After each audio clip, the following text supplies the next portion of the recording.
Дебакал и силен удар за партијата на Али Ахмети. Локалните избори се порака за Дуи дека се на погрешен пат и дека кај граѓаните веќе не поминуваат нивните празни флоскули и националистичката реторика. Дуи ги изгуби сите поголеми урбани центри како Кичево, Струга, Дебар, Тетово.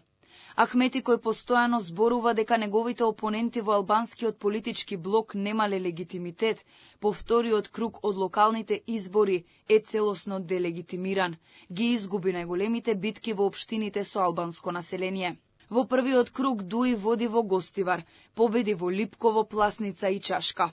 Поразот е толкав што не им помогна ни флотата на чартер летови со така наречени гласачки туристи, кои за време на викендот доаѓа од Германија и Швајцарија за гласање. Во вториот круг добија само една општина плюс Студеничани.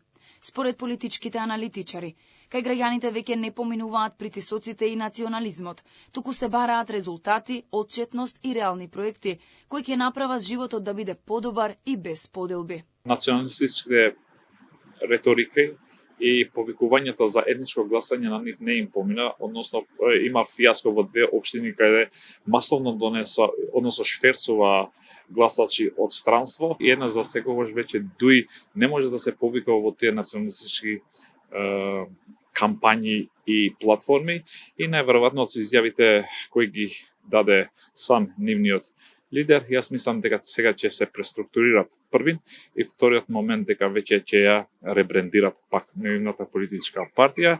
За разлика од Дуи, кои изгубија во сите урбани средини, коалицијата вреди победи во Чаир, Сарај, Арачиново, Желино, Теарце.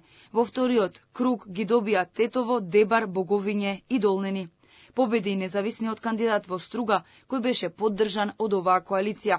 Дуи пак најголемо фијаско доживеа во Кичево, каде нивниот кандидат Фатмир Дехари после 12 години ќе се тргне од градоначалничката фотелја. Со ваквото однесување на Дуи може да се каже дека не добуваат ниту една општина, тоа е показател првин, а дополнително дигнитетот, односно достоинството тие што го се повикат, може да има само ако имаме добар социјален живот, а не поделби помеѓу граѓаните. Крахот на Дуи почна лани со парламентарните избори кога после 2 децении заминаа во опозиција. Изгледа не научија ништо од грешките, па затоа една година подоцна кризата само се продлабочи на локалните избори.